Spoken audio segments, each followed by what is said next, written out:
என்னது நூற்றுக்கணக்கான கொய் மீன்கள் இந்த தொட்டிக்குள்ள இருக்குதா? ஆமாங்க, நூற்றுக்கணக்கான கொய் மீன்கள் இருக்குது. அதை நம்ம க்ளீன் பண்ணி எப்படி நம்ம பாண்டுக்கு கொண்டு போய் சேர்க்குறோன்றதான் ஒரு விளாக் எடுத்திருக்கோம். ஆனால் அது மீன் தான் என்ன மீன் தெரியலண்ணா. Hello my dear friends and my family, welcome to my lock.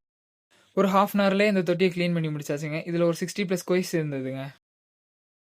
அந்த தொட்டியில் க்ளீன் பண்ணி முடிச்சாச்சுங்க. இது வந்து பிளாஸ்டிக் டேங்க். இதில் வந்து 6+ கொய்ஸ் வந்து போட்டு வச்சுருக்கேன். எதுக்குன்னு பார்த்தீங்கன்னா பேரண்டல் யூஸ்க்காண்டி நான் போட்டு வச்சுருந்தேன். அது இப்போ எந்த சைஸில் இருக்குன்னு நீங்களே பாருங்கள். நல்ல ஒரு சைஸ் வந்துருச்சு. 1 மந்த் பிஃபோர் போயிட்டு புதுப்பட்டி ஃபிஷ் ஃபார்ம்லேருந்து வாங்கிட்டு வந்தேங்க.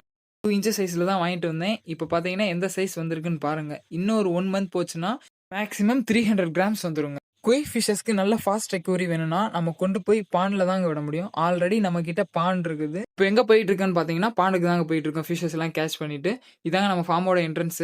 10 to 15 மினிட்ஸில் நம்ம ஃபார்முக்கு போயிடலாங்க. நம்ம வீட்டில் இருந்து இந்த பானில் தாங்க ஃபிஷஸ் எல்லாம் விட. அவ்வளோதாங்க, ஃபிஷஸ்லாம் கொண்டாந்து பானில் விட்டாச்சு. இதோட ஃபுல் வீடியோ வேணும்னா நம்ம யூடியூப்ல இருக்கு, செக் பண்ணி பார்த்துக்கோங்க. யூடியூப் லிங்க் பயோவில் இருக்கு. அண்ட் தேங்க்ஸ் ஃபார் வாட்சிங்.